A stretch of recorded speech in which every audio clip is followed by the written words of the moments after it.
Earth night to get on this herd mic. You know I'm alert, right? You know that it ain't nothing to serve, right? And I'll be killing tracks to the... Triple H don't like me. He signed Tegan Knox to spite me.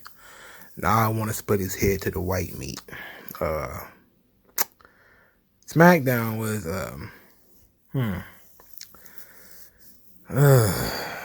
it's not going well. Yeah, didn't take the Smackdown very well. Look, the show in and of itself perfectly fine, but there was some decisions made that were, I'm guessing some of them were tough decisions, but the decision to put Ricochet over Santos Escobar, and then the decision to bring back Tegan Knox. These decisions are problematic.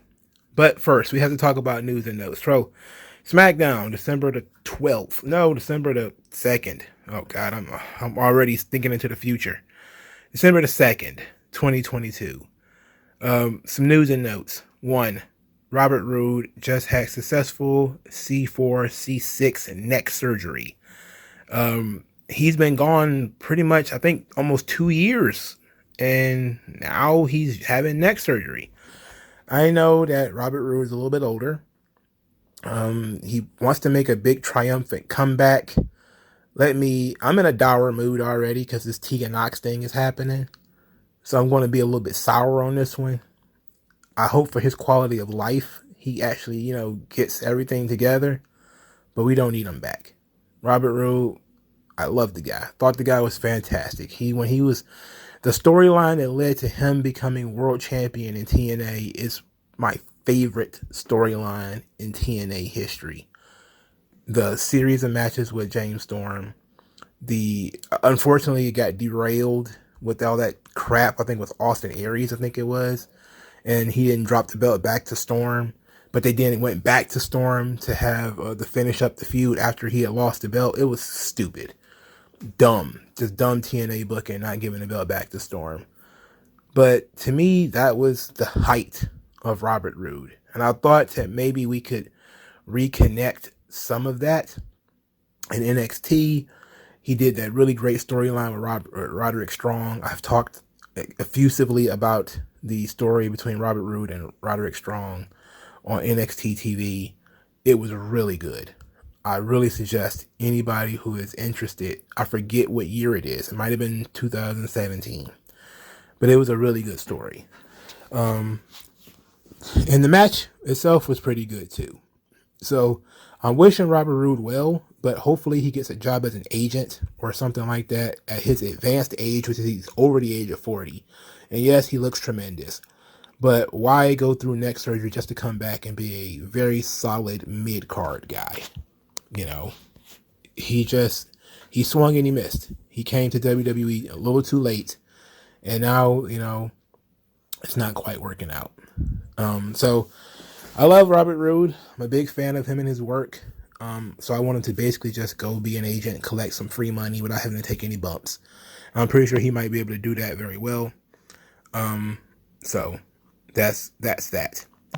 So interesting story that was floating around in the news. Court Bauer talks about a time where WWE spent $30,000 on some worms for the Boogeyman. Apparently they did a storyline where it was part of the Boogeyman JBL story where they dropped some worms on top of JBL. And Court Bauer says JBL is rolling around in them because, of course, the heel is terrified of the worms. And Vince is laughing like, oh, that's great, pal. It's raining worms in the arena. He turns to us and says, how much was those worms? That's a lot of worms. We get the writer's assistant, and he asked, how much was that, pal? Well, sir, that was $30,000. Vince's jaw drops. $30,000 for worms? Well, they were out of normal worms, so we had to go organic. He just looks shocked. He's like, I can't believe we just blew $30,000. There's John Layfield rolling around in the worms, and he's crying, and everyone's laughing. But it's like he was shocked. And I think that assistant was fired soon thereafter. But the show went on. You think about a lot of companies just for a gag to spend that kind of money. It's excessive. At WWE, it's on a totally different level. Now, this is a little bit different. Now, I think for some worms, it was probably just a waste of money. But organic worms, I'm sorry. They had to be 100% pure worm. I don't know what other kinds of worms they would be, but I'm not a worm expert. Like, I don't know if they're making worms in a lab or something like that. I just don't have that knowledge. But I would imagine all worms are somewhat organic, you know. But that being said, there has been stories where Vince have been swindled out of millions of dollars and he didn't care. I think there was a story that Freddie Prinze Jr. told about a guy basically fucking Vince over out of like $5 or $6 million, and Vince telling him that he doesn't worry about it because it's just money. So Vince not giving. There's been stories of Vince giving guys money to not smoke around him. You know, I think didn't Jim Cornette tell a story about Vince tipping a guy like $100 or $200 because he found he turned the sound on his remote, or he turned the sound on his TV because Vince didn't know how it worked. It was like some ridiculous Vince McMahon blows tons of money stories, and it's pretty hilarious. You know, whenever I hear Vince spending a lot of money on some silly shit, I'm going to share that because it's absolutely great. So, Court Bauer also talked about WWE almost signing Bob Sapp. Now, I have been a big proponent of WWE missing out on both Bob Sapp and Kimbo Slice. I really, really think it was a big mistake not to give both of these guys an opportunity, especially Kimbo Slice, because he wasn't really going to work out in UFC. Now, it would have been great to get him before he tried out for UFC and didn't make it.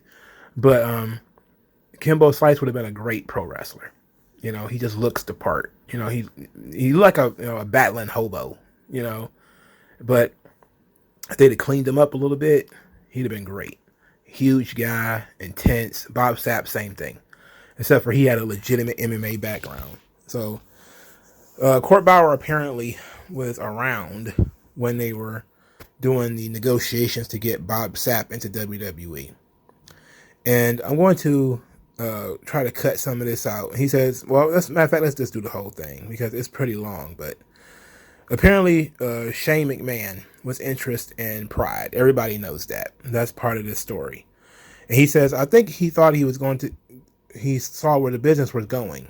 It shares some of that in his DNA that wrestling has. He was also looking for his castle and his kingdom.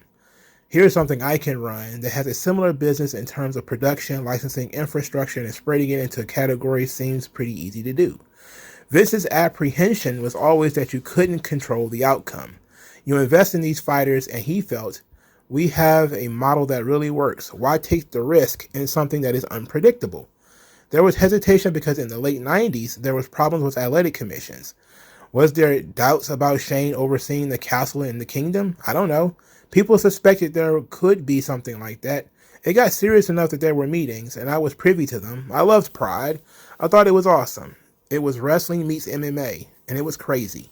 I didn't know how you could replicate that because of athletic commissions and other reasons, but I was fascinated to see what it could look like in some form.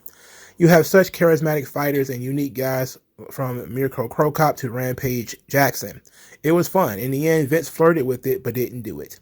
Similar to Bob Sapp, who at the time was a huge in Japan and almost came in, but there were issues with him. He didn't want to work house shows. That was a big issue. Back then, he basically wanted the Brock Lesnar deal, and Vince wouldn't do that. You have to go out and earn your keep. He didn't want high-end guarantees, and then you didn't have to work hard for it. There was a feeling that then you're in WCW territory, you're sitting at home, you're making your money. How motivated are you to make it when you're getting a fat guarantee? Today, people are experimenting with that model more than ever. Brock is the current model, but Bob Sapp, they weren't going to do it. Bob was at house shows and talking to Vince ringside, and I thought we were very close to Bob Sapp coming in, and a few others that I thought would come in from Pride, but no dice. So, There's a story out there that I believe I read. I don't know where I read it, but I think Bob Sapp actually flirted with going to WCW at a later part in the WCW run. I think he might have even had a tryout in WCW, and we know he did pro wrestling for New Japan because he was, I guess, to date the only black New Japan champion, IWGP World Champion. But there's also more than one version of that belt, and I'm not entirely sure if he won the version that everybody knows, or was it like, Booker T, where it's like the world heavyweight title version of that belt. But Bob Sapp not wanting to work house shows at this time, it probably would have been 06 or 07 or something like that, where Vince wasn't really down for it. Paying this guy a lot of money to sit around and do nothing. I get it, it's unfortunate, but I think it was a huge missed opportunity, especially for Bob Sapp as a person, because now, he's still he didn't draw crowds anymore. At least I don't think so. Everybody knows his fights are fixed. Well, they're not fixed in terms of he agrees to go and lay down. They're fixed in terms of if he gets he's going to fight the guy, but if there's any sort of resistance, he's just going to curl up and be done with it. Bob Sapp had a fight with Bobby Lashley where he essentially did exactly that, where Lashley applied just a little bit of pressure and Bob Sapp just turtled up and took the loss. His aura as a monster in Japan is essentially gone. So he probably could have got Bob Sapp on the cheap and turned him into Funkasaurus or something like that, but I guess he's not even worth doing that anymore. But I was just really enamored with the Bob Sapp and the idea of him coming to WWE, because I think that he could have been a game changer. He could have been just awesome. He was that beloved in Japan, and I think he would have gotten over like gangbusters in the United States, where he's actually from. I often thought that Rampage Jackson might make a good pro wrestler too. Of the MMA fighters that probably would have been good pro wrestlers, I think Bob Sapp, Rampage Jackson, and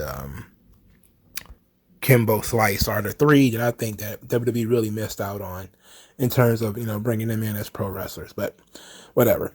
Let's get into the actual show. I'm trying to wake myself up, trying to, get myself together. I'm struggling through this. I've never been so disappointed in this. Goddamn these people. Sami Zayn, he's out there. All right. Sami Uso, as he's called by Jimmy.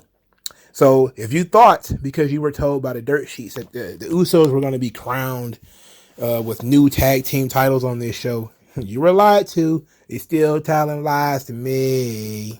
And they're lying. They're lying because that didn't happen. Only thing that happened is Jay told Sami Zayn that he earned his respect by standing up to him, standing up for the family rather, and that they won War Games because of him. He did the double secret handshake with the Usos. Oh, it was so touching. He still kept trying to impress Solo Sikoa. That was not happening. Solo, for some reason, don't like Sami anymore. Interesting. Sheamus came down and he's ready to go. And we had the first match with Sami Zayn versus Sheamus. Okay. So, of course, as usual, there's a brawl outside the ring as the Bloodline and the Brutes get into it. Jey Uso slid in the ring, super kicked Sheamus, and that led to the finish. So Sami Zayn won the match.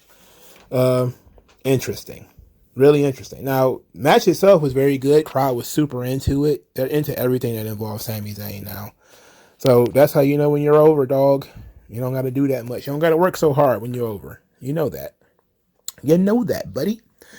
So Sami wants to go out for dinner to celebrate his victory. The Usos, for some reason, just want to send Solo with him to guard his body. But they really want to send Solo with him because they need to talk. So Solo is sent with Sami. They go off screen. They're off screen for approximately a second and a half, which means they're probably within earshot. When Jimmy turns to Jay and asks him about Sami Zayn lying to his face. And Jay looks at Jimmy and says, well, Roman said that he saw all he needed to see in Sami Zayn's eyes. So essentially, if Roman said it's okay, it was okay. But I like that he didn't drop this, that it was still important. And that now it looks like these guys are suspicious of Sami Zayn.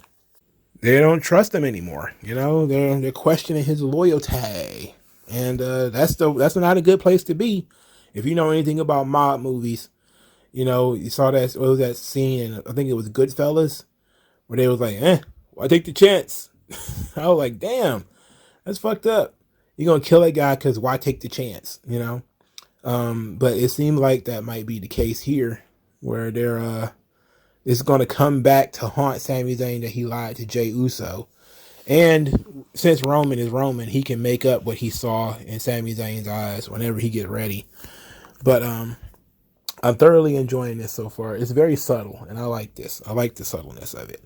What wasn't subtle is Sheamus attacking the Usos with his shillelagh and saying that he and Drew want a tag team championship match, which they will apparently get next week. So the Usos will be working double duty. They will be working Raw and SmackDown next week. I'm not thrilled about that because I don't understand what the point of this Elias and Riddle thing. That's stupid. That's real damn stupid. But we're stuck with it, I guess. It's unfortunate. It's really unfortunate. But the Usos versus Drew McIntyre and Sheamus, they got to get their win back from the advantage match that they lost, which they shouldn't have lost if we're being honest. But since they have no tag teams and they didn't build any, they're too busy bringing back mid-ass double broke leg chicks and wine aunts, even though they have children. It's an interesting dynamic that they have no tag teams on SmackDown, and you have an abundance of talent on Raw who probably could use people on SmackDown, and you don't do it. Whatever, man. Let's move on. Let's move forward. So the Sami Zayn story is pretty good. They're planting the seeds of mistrust of Sami Zayn now. Solo Sikoa keep giving them the cold shoulder. Now Jimmy is even questioning Sami, and Jay he just joined the group, man. He just now is on the Sami Zayn love train, and now these guys are like, yeah, what about Sami lying to your face, man? So it ought to be very interesting. So we got a really sweet vignette for Santos Escobar. I mean, they're playing pool. They got shots of liquor. Everybody's in their suits. It's looking all high class, and it's awesome. And they're talking about Legado del Fantasma flourishing since they came to SmackDown. And Santos Escobar is going to make sure the World Cup shines a light on Mexico and the superior art of Lucha Libre. And then Zelina Vega is, winning the IC title is going to put, Legado del Fantasma into a position of power on SmackDown. It was excellent. Everything about it was very well done. It was tremendous. Then we get the Ricochet video, and it was pretty good. Ricochet's at the gym. He's doing his flips. He's not lifting any weights, but he's doing flips. He's talking about what the World Cup would mean to him. And basically, this is just a means for him to get a rematch against Gunther. That's pretty much it. No big character stuff, just Ricochet in the gym, jumping off stuff, flipping, and I think he may have lifted a weight. Maybe. It was very generic. It was very, very generic. So, okay. World Cup Finals. Santos Escobar versus Ricochet. This match was very long for the record. I think they gave these guys like maybe 20 minutes. This match was a lengthy main event match, which I didn't mind because there was not a lot of matches on this show. Legado del Fantasma was ejected early in the show. And then we just got into the spots. They just started doing crazy spots. A running shooting star press onto a standing opponent by Ricochet. Santos Escobar did a hurricanrana off a barricade, which got the crowd muted for like 40 seconds as they chanted "Holy shit!" No doubt. And then they had a really solid match between these guys. I mean, it was really good until that 6:30, and Santos Escobar didn't kick out. And I looked at this and I was like, you put Santos Escobar in this position. Now he's lost to Ricochet, who, that people were wiping their feet on Ricochet.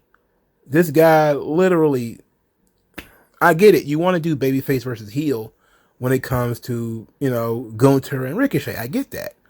But, You should have put somebody else in this spot and had Escobar literally do anything else, because there's nowhere else for him to go. Now he's lost to Ricochet. What is he supposed to do? There's no storyline for him to work in now. You know, at the very least, we could have used the World Cup kind of like a Money in the Bank type of situation where, you know, he's the boss, so he's going to call his own shot or whatever the case may be. And he could just dangle it over Gunther's head. And maybe then we have some other way of Ricochet getting a rematch. But having him lose, for starters, this was the first chance he really got to show out and show the audience what he can do and to back up his words. And he lost. And I was like, oh. All right. So, Jesus H. I mean, look, talent, charisma, mic skills, look. You got everything. Versus Ricochet, who literally looks like a human bullet. You know, a guy who is is Andrew Tate in the mirror or something. You know, the broken mirror of Andrew Tate. It's just for a wrestling match, not for a storyline that's going to push a guy forward, but because Ricochet is going to get a rematch. And I'm thinking he's going to lose that match too. What the fuck? Why? What a waste of time. What a waste of a pinfall for Santos Escobar. Are we going to do the bare minimum of building him up, only for him to lose to goddamn Ricochet? So they got pyro and everything for Ricochet, because that makes a star. And then he got stared down by Gunther, who's going to chop his head off in 2 weeks. Great. Just fucking great. Thank you, Triple H. Your excellent booking skills. You know, absolutely. You're in the running for Booker of the Year, for sure. So, okay. All right, let's move on. Because I want to get through this show. Jesus Christ. Kofi Kingston's there. He's declaring himself for the Royal Rumble already. Like, brother, it's not even mid-December yet. It's like putting your Christmas tree up right after Halloween. It's like, literally, we just ended Survivor Series, and dudes is already like, I'm in the Royal Rumble, baby! I thought we were going to kill that. I thought we weren't going to even do that stuff anymore. But no, we're still here. He got interrupted by Imperium, who said he spends his time online more than in the ring. Kofi challenged any member of Imperium, and Gunther took up the challenge. And that was stiff. It was okay. He came out of nowhere. So Kofi Kingston versus Gunther was the third match on the show.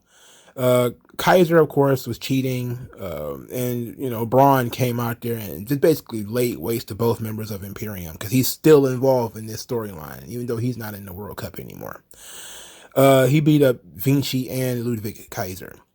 And the rest of the match was essentially Gunther versus Kofi Kingston, with Gunther winning with his new finisher, which is called the Last Symphony. It is essentially a version of a running power slam.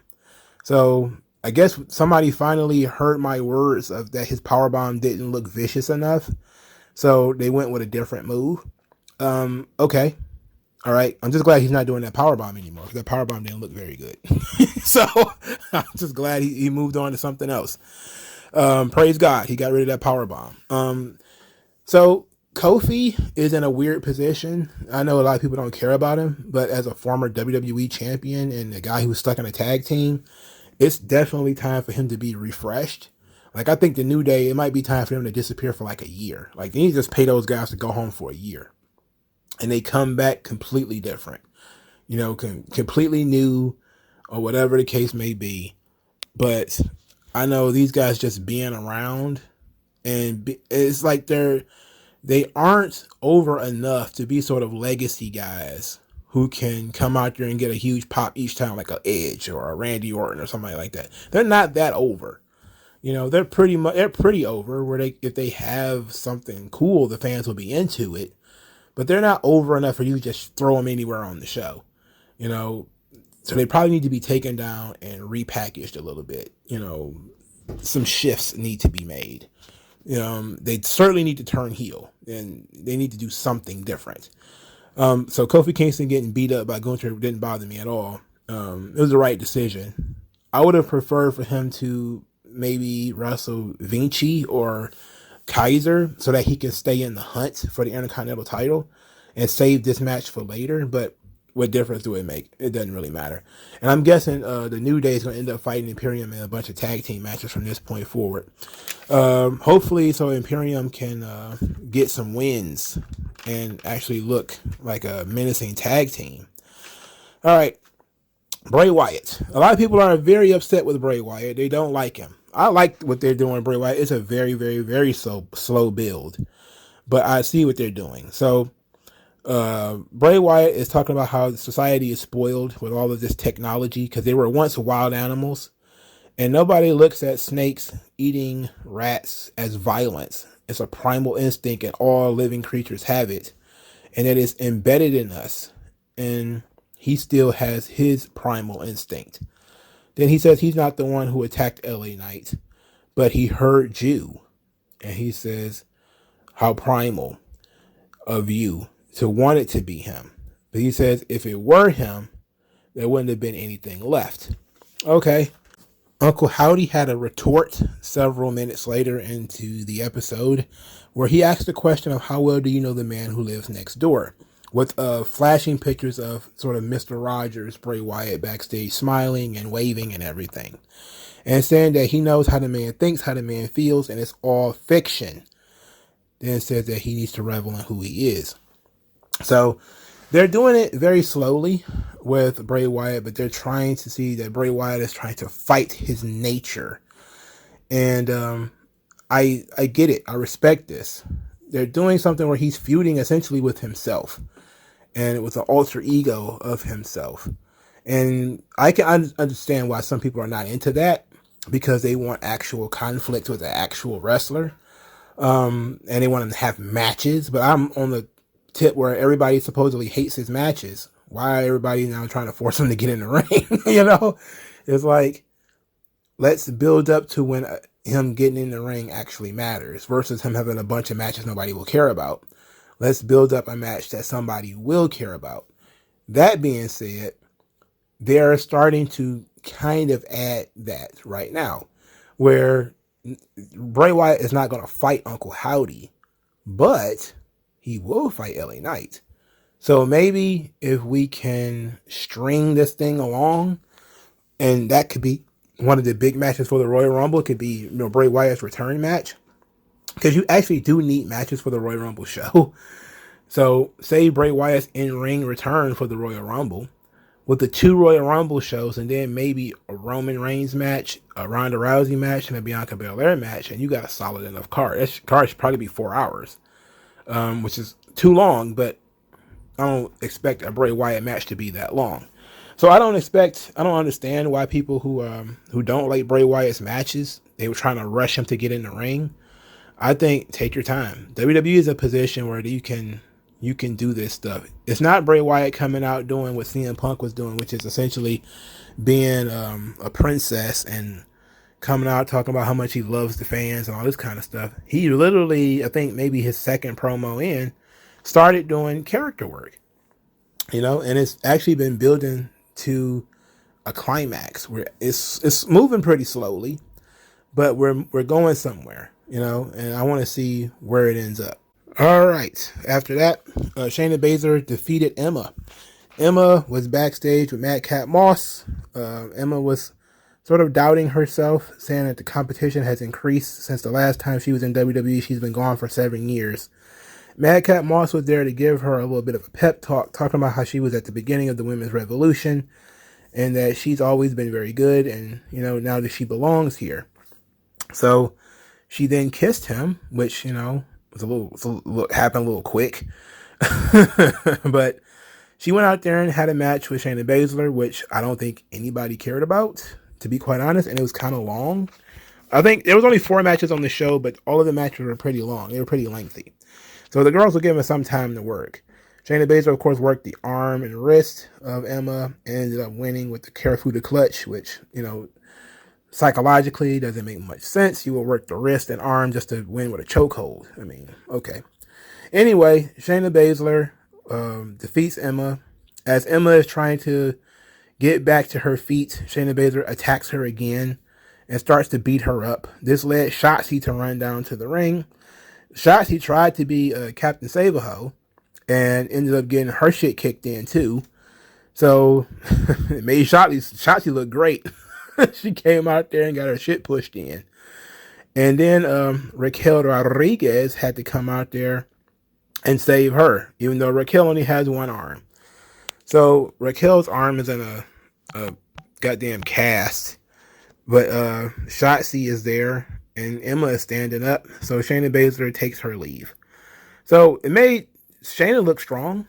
That's a positive. That's a really good positive. Everybody who has been on the Shayna Basler supremacy train are pretty happy about this. I'm okay with it. I don't dislike it. And it's going to lead to a tag team match eventually. Probably Raquel and Shotzi and Emma will probably be a tag team. That's very strange. That's not a team that really naturally mixes. At least I don't think so. The idea of Madcap and Emma, they're trying to make a little cute story out of it. It moved a little too fast though.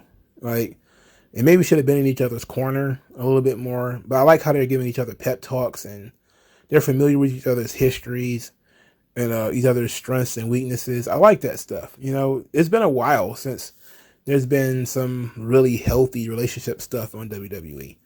You know, I'm okay with it because I would like for it to come with some character work, but it's entirely possible that is eventually where we go with it, where these two people are going to find each other and then they're going to bring out the worst in one another, which is entirely possible, you know, and sometimes that's even better storytelling is two bland people find each other and all of a sudden they nurture each other's worst instincts. Then you get like the New Age Outlaws where try to figure out what either guy was doing before he was in the New Age Outlaws, you know? So I guess this is okay. Shotzi will be wrestling Shayna Basler next week. I'm guessing Shotzi's going to win that match. I don't know. Shotzi doesn't talk, so I don't.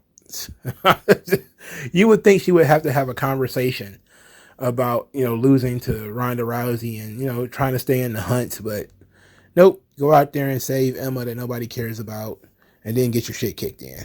I don't know. It's very strange decision making. Having Raquel Rodriguez, who you booked to be a fucking goof every week, be the strong one, even though she got one arm, Shayna Basler backs down. I'm like, okay, Shayna had no problem standing there when she had one arm. But at the same time, Shayna was like, it's 3-on-1, so I'm out of here. It's like, okay, she wasn't even scared of the giant Mexican girl. All right. Whatever. You know, Tripp's doing, no, he know what he's doing, right? Booker of the Year.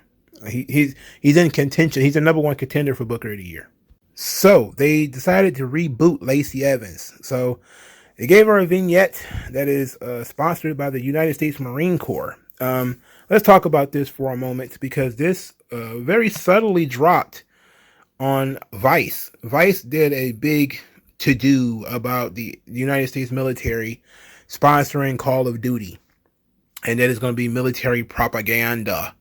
But buried in the middle of this article was this quote. The Army also planned to spend $675,000 on a WWE sponsorship and $600,000 with gaming media outlet IGN, according to the documents. Neither company has responded to a request for comment. So, everybody knows, and if you don't know, maybe you don't live in the United States. The United States military, they sponsor movies, TV shows, different things like that to control the image of the military in these movies. So you can't show it because they have intellectual property, like, you know, the logos and the names and stuff like that. You can't use it without their permission. So that gives them the ability to create propaganda, essentially, you know, pro-military stuff. And so they give people money to show the military in a proper light in some ways, but WWE has been doing this forever. Tribute to the Troops is WWE giving free shows to the military. The military used to be one of the big sponsors for WWE. They would run recruitment commercials during SmackDown, during Raw, whatever. So WWE and the military really are not completely out of the realm of possibility. Interesting thing about this article, I was going to save it I'm still going to save the whole thing for the Sunday stream. But here's the thing that says in August 2021, an email included documents. At the time, we intend to pause all activities immediately with Activision due to serious allegations of sexual harassment at their workplace, and also recommended at the Marketing Engagement Brigade not send their esports team to the tournament. The email came around 2 weeks before the planned Army sponsorship of an upcoming tournament. Quote, I will bring this to your attention because of the brand reputation issue, the email adds. Now, the reason why I read this, even though it's not about WWE, is that, remember, Vince McMahon was sort of forced out of his chair. And in the quarterly reports, I believe it was Stephanie McMahon. She was talking about how there were some business issues that were frozen due to the Vince McMahon issue. But then when he stepped down, those issues were cleared. So I'm not saying that the Army was like the only thing. I'm saying it might have been.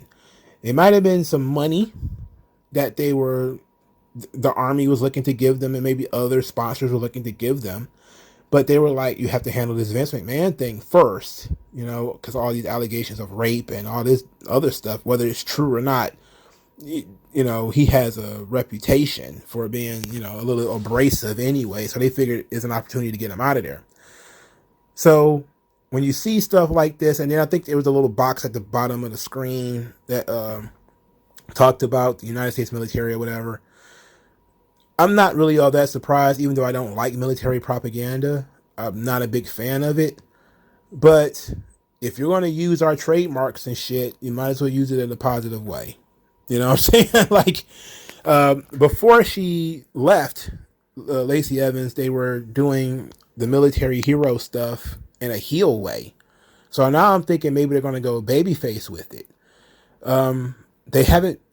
They should have just kept doing what they were fucking doing and then naturally transitioned into a babyface mode.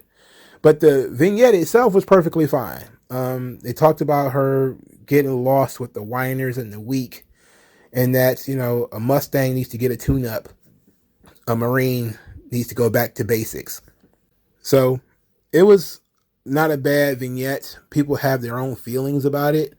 Again, I'm not thrilled by the whole WWE taking military sponsorships, but at the same time, they do a lot of things in WWE that I don't really care for. Being in bed with the Saudi government, I'm not thrilled about that. I defend it because it's business, and I know it is what it is. They have fans in Saudi Arabia. It's a business decision. They have fans in the military. They have wrestlers who were in the military. For Christ's sake, they have basically a pipeline from the military to WWE, which is how they ended up getting Montez Ford. I forget what it's called, but they have basically pretty much an open enrollment for if you're a veteran and you want to be in wrestling, you pretty much can get fast tracked in. You don't really have to go through a lot of what the other trainees and stuff like that have to go through, which is how we ended up getting the Forgotten Sons and Steve Macklin and Jackson Riker and all those guys who are all former military. So WWE and the military going way, way back. It's not that big of a deal. It's not a big surprise that, WWE has been sponsored by the United States government. I mean, it is what it is. I mean, I've sat here before and I've said that WWE taking money from the government, bad. You think them taking money from the Saudi government is bad. Them taking money from the United States government is also bad. It's also taking money from state governments and city governments, which they do too. And whether it's actual cold hard cash or whether it's, well, we're going to give you, you're going to allow you to use this building for free. We're going to pay you to run SummerSlam here, which is something they're talking about in Detroit right now. Whether they're going to have SummerSlam at Ford Field or something like that or not. Look, do I like the idea of SummerSlam being at Ford Field? Absolutely. But as a taxpayer in the city of Detroit, I'm looking at that saying, man, what the fuck? I know this is about to put us in a hole. Who knows what kind of sweetheart deal they're about to get. But whatever. Some people just don't like Lacey Evans. I like Lacey Evans personally. It's good to see her getting back. From this vignette, I'm not sure whether she's a babyface or a heel. I'm guessing she's probably going to be a babyface, considering they actually mentioned the United States Marine Corps. They showed the logo. They showed a building. So they couldn't do any of that without the express permission of the United States Marine Corps and the military. So I'm guessing she's probably going to be a babyface. Now, if you think that Lacey Evans or Montez Ford or Lashley or whoever going on WWE TV talking about being in the military is going to be in any way a recruitment drive, unless she literally goes full Captain America and starts giving out cards and, doing dance numbers in the middle of the ring, I don't think it's going to work as much as Vice thinks it will. They're so worried that Call of Duty players are going to end up being guys who join the military. I'm like, there's literally no pipeline. I don't think anybody's going to say, you know what? I played Contra as a kid, therefore I want to join the military. But I don't think anybody ever did that. It's as ridiculous as, when conservatives talk about violent video games leading to people shooting up schools or whatever. It's like, literally, you're worried about nothing. It's interesting because we see how the government uses our money. So that's interesting enough for Vice to cover. But I don't give a shit about your fear mongering of, somebody playing video games is all of a sudden going to go jump up and join the military because they like Call of Duty. That's stupid. Nobody believes that. So, it's fear mongering by Vice, but it's an interesting look into what the army does to keep people thinking positively about them as they do very weird things in foreign countries and doing very not so good things too. But it is what it is. But Lacey Evans, her promo was very military-y. Probably not more than normal, but showing the building and the logo and everything. So it's a little bit much. All right, let's continue. Oh yeah, Lacey Evans was actually she was actually highlighted in a military magazine when she first signed her WWE contract too. So it's a thing that everybody knows. It's not that big of a deal. I don't know why people are making it a big deal. I don't know what's up with wrestling fans where old shit just becomes a really big deal all of a sudden. It's like they're repackaging Lacey Evans. I'm like, yeah, they've done that 3 times already. They've done it 3 or 4 times already. All right, so Damage Control, they were out in the ring. Bayley called the city Buffalo and said that they are present to increase the ratings of Smackdown, which they no doubt did the opposite. Then she complained about War Games, saying how long they were in the match. Said they were in the match collectively 98 minutes or something like that, which makes the match sound like it was 3 times as long as it really was. But that was the point. She's lying. She's a heel. Then she says that the SmackDown roster, nobody from the SmackDown roster wanted to fight them at War Games, and it disappointed her. And since she's a role model, she decided to come and spread some good cheer on SmackDown. Liv Morgan comes out, interrupts, counts the people in the ring. She counted badly. And then rushed to the ring to fight Damage Control by herself. Liv Morgan is 5'4" or something. All right. She's literally like a Barbie. All right. She goes out there. She bumps Io Sky. Believable because Io is actually smaller than her. She bumps Dakota Kai. Guess believable because Dakota Kai is skinny as hell. Then she gets in the ring and she tackles thick Auntie Pam. Her and Auntie Pam are rolling around a little bit before Io and Dakota come back and they're stomping out Liv. At this point, Tegan Knox runs to the ring and she looks like Tekashi 6ix9ine. She's got rainbow hair. I'm just looking at this. I'll put my head in my hands. I thought I was going to scream and holler and yell when Tegan Knox came back because I knew it was coming. My God, I knew it was coming. I saw that shit. I saw that shit written in the tea leaves, man. That shit. You don't need to be a fortune teller to know that shit was going to happen. And everybody was trying to tell me, oh no, she can't get in the country. Her visa. I'm like, man, fucking Triple H is going to get her on a goddamn private jet, a private submarine. He's going to shoot her out of a fucking cannon. He's going to do something to get that boring milquetoast broad in this country, it was going to happen, and he was not going to be stopped. It was going to happen whether we wanted it or not, whether the people cared or not. It did not matter. She was getting in this country, and she's going to get her job back. And it infuriates me. I am literally like hot under the collar that he brought this chick back and then threw her in here with Liv Morgan. Like, you could tell it's random because they have nothing in common. Literally nothing in common. There's literally no reason for these two characters to be friends. It's like there was literally no reason for the Emma Shotzi team up. Outside of, I guess, Shotzi has problems with Shayna Basler. All right, but what's Tegan's problem with Damage Control?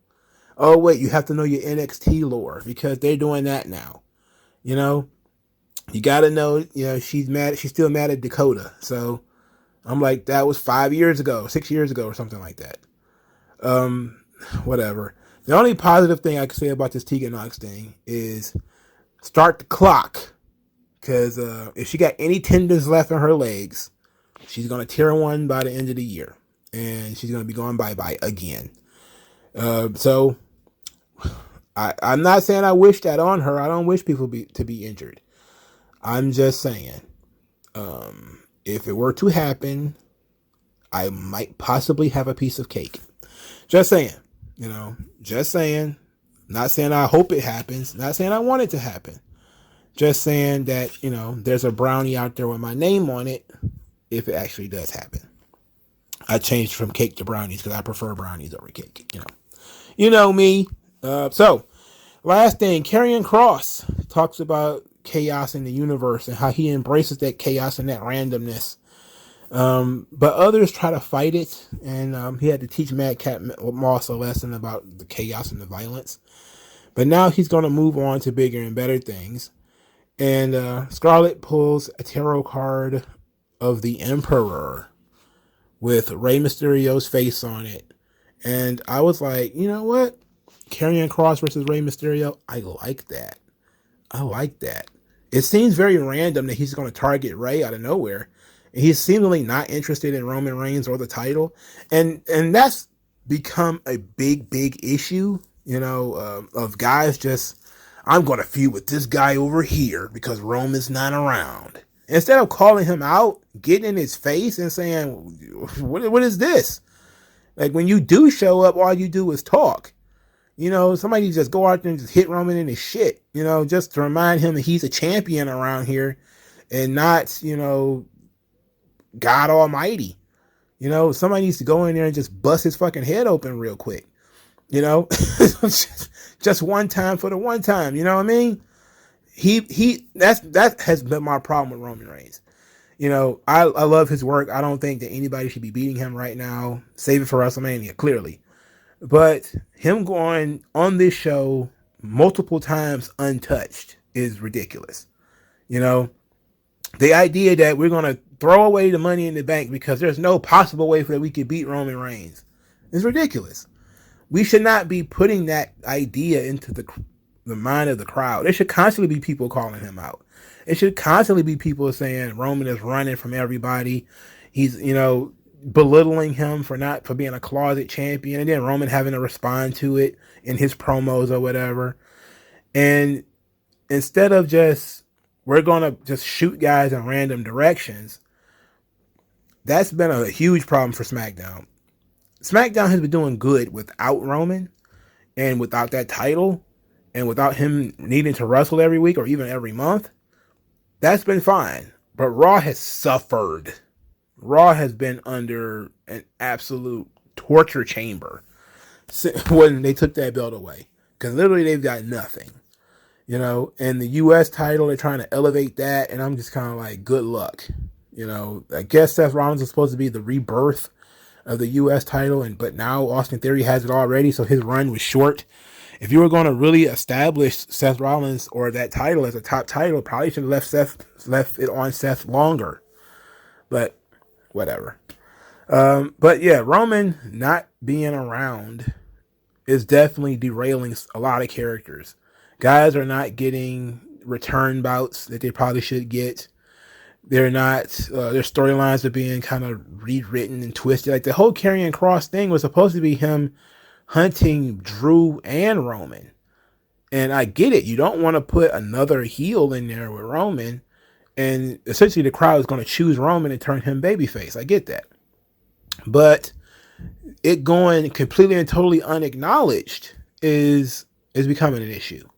You know, you got Bray Wyatt on the roster. He's not acknowledging any of the titles or pretty much anybody else on the show, except for the one thing that he's doing with LA Knight. So he feels disconnected from the show. And Roman often feels disconnected from the show because nobody talks about him when he's not there. Nobody does anything. Again, you have weeks and weeks and weeks where you could do different stuff. Somebody could call out Roman. Instead, he gets Jimmy Uso in his face, or Solo Sikoa gets in his face. And then you could even have those guys go over and beat them or get disqualified or whatever in order to prolong that so Roman don't have to deal with it. But guys should be calling them out. You know, Karrion Kross should be standing in the middle of the ring saying, I finished with Drew McIntyre. It's Roman's turn. And then the Usos come out there. They're like, who the fuck are you? You know, what's going on here? And either they beat him up and send him home for a couple of weeks, or he beats them up and he has to fight both of them by himself. Now, yes, I get it. It might turn him babyface, but I don't think so. All right. I think the crowd will be more into the Usos, and it's okay for the Usos to be sort of wishy-washy because they're doing that stuff with Sami Zayn. So it's okay. You know, he could even feud with Sami Zayn a little bit. There's people in the bloodline for you to mess around with who can distract you from Roman and give Roman that vacation. Or you could just pretend fucking Roman doesn't exist. And you can't do that forever. You can't pretend the guy who's the fucking world champion doesn't really exist. You know, you can't do that. Other than that, though, Smackdown was a pretty good show. I didn't like the end of the Santos Escobar Ricochet match, but by God, they went out there and they had a really good match. Can't hate them for having a good match. I think the wrong guy won, but they had a good match. Damage Control is damaged goods. They're dead. Nobody wants their tag team titles because apparently, you know, we had to bring Tegan Knox back for this because, you know, Xia Li isn't backstage and Dana Brooke isn't constantly tweeting about wanting to have matches. You know, you don't have fucking a bunch of other people on the roster that you could be doing stuff with. We absolutely positively must have Tegan Knox and fucking Mia Yim and all these fucking people. I mean, bring back 1,000 motherfuckers, man. I don't know. I was going to try to save this for Raw. So this is going to be our closer. And it should have been in the news and notes segment, but I really didn't see it until afterwards. But Vince Russo lobbies a complaint at WWE that I don't think is warranted. He says, bro, here's what I genuinely just do not understand, bro. Think really, really, really about this. You have a 3-hour show, bro. A 3-hour show, and you've got a 2-hour show on Friday, bro. You can have a 2-hour show on Friday, bro. You got God knows how many wrestlers on the roster. Bro, can I ask you one simple question? How is there not one sexy, attractive woman on the show who's not a non-wrestler? Bro, there is not one sexy, attractive woman who is a non-wrestler on this show. Why couldn't that type of person be with Baron Corbin, bro? Why couldn't that type of people? And maybe she's a gold digger, bro. Maybe she's a gold digger, you know, tie it together with all the money. How could there not be one sexy, attractive female in 3 hours, bro? How is that possible? He's saying that there are no attractive females outside of the wrestlers on 3 hours of Raw or SmackDown. Now, here's the issue. They exist, but they're not focused on. Kathy Kelly is hot. All right, that girl is fire. And she was on Raw. But you see her once, maybe twice throughout the entire show. And she doesn't do anything on the show. And I think if Vince Russo was to change his argument to they need to be more integrated into the show, I would agree. By saying they don't exist, he's just wrong. By saying that should be the character that's with Baron Corbin, I can see why that would work. And I think that would work. But on SmackDown, you have Maxine Dupree. Now, she's not there every week, but she's hot. She's not there every week. She's not focused on or in the middle of everything every week. Zelina Vega hasn't wrestled a match so far, but I guess she counts as a wrestler. But she is on there. But WWE has gone out of their way to de-emphasize beautiful women. And I think he has a really good point that he's trying to make here. That, you don't really see too many attractive women outside the ring anymore. No more valets. That's basically what he's saying. Where are the valets? Why there's no more valets? And we know why. For the same reason why we don't have ring card girls or nitro girls or anything like that. It's current year. Current year politics don't want us to have anything positive. They think that all the women should be wrestlers now and not the women should be personalities or, what's wrong with having a Kelly on the show? Nothing. As long as she doesn't take away from what, the Sasha Bankses and the Becky Lynches are doing. She's just doing her own thing. Just like you can have male wrestlers do one thing and have, a male manager or whatever do something different. This desire to be tunnel vision, all the females on the show need to be either wrestlers or the potential to be a wrestler or something like that is kind of silly. But also when you think about it, his critique is a little bit silly, mainly because a lot of the show has very feminine energy, meaning almost all of the backstage interviewers are female. Almost all of them on all three brands. All three, I think only Raw has a male ring announcer. I know Samantha Irvin is the ring announcer for SmackDown, and Alicia Taylor is the ring announcer for NXT. Samantha Irvin is hot. She isn't always shown on screen, though. But she's hot. Fire. Alicia Taylor is cute, but she's, she ain't Samantha Irvin. Samantha Irvin is hot. The female referees, they look, homely on purpose. They're not out there to get a lot of attention. So Vince Russo has a decent point that we probably could, stretch out how we look at women on these shows. At the same time, though, how many people would complain if we did that? It'd be a completely different ball game. The company is just too much of a precarious situation. That's why I think they should bring in more Eva Marie's and stuff like that and find something for them to do. Yes, Baron Corbin should have a rich or a gold-digging girlfriend. Yes, he should. I don't see a problem with that. And it would be an excellent addition to the JBL thing because you can use her as a distraction. Something for JBL to talk about and something for JBL to coach Baron Corbin on. Because if he's got on one side his girlfriend who is, he's buying her meat coats and, high heel boots and all this kind of shit. I don't know. And on the other side is JBL, who wants to be his mentor, who's telling him he's got this greatness inside of him, but this woman is distracting him. That could be a great story for somebody like Baron Corbin. Would he actually do that? Probably not. Due to the perception of, women being gold diggers, that's a stereotype. Again, Emma is on screen with her actual boyfriend. And people are like, you don't have to do that just because they're dating, they have to be on the show together. You don't have to do that. I'm like, well, look, there's nothing wrong with it either. There was one time where Bianca Belair was on screen with Montez Ford, and like 90% of Twitter was clowning. And I was just kind of like, what the fuck? They're married in real life. They're so worried that the men are going to outshadow the women that either they have to do the man's man situation like with Seth Rollins, where they have to put him in a subordinate position, or they have to be completely separate. They're that worried that if a man and a woman are on screen together, that the man will just be so much over, or he'll steal her spotlight or whatever the fuck. And that's why they don't do it. That's why they don't have women as valets and stuff like that.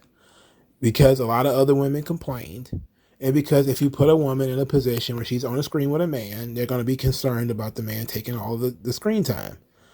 And it's fucked up, But at least he brought it up, because I noticed it too, that we probably could use more valets and, keeping the camera on some really attractive women from time to time who aren't in a wrestling role, who do other things, shill merchandise, or are valets or something like that. All right. Thank you guys for your time. Like, share, subscribe. I'll talk to you guys later. Peace out, bruh.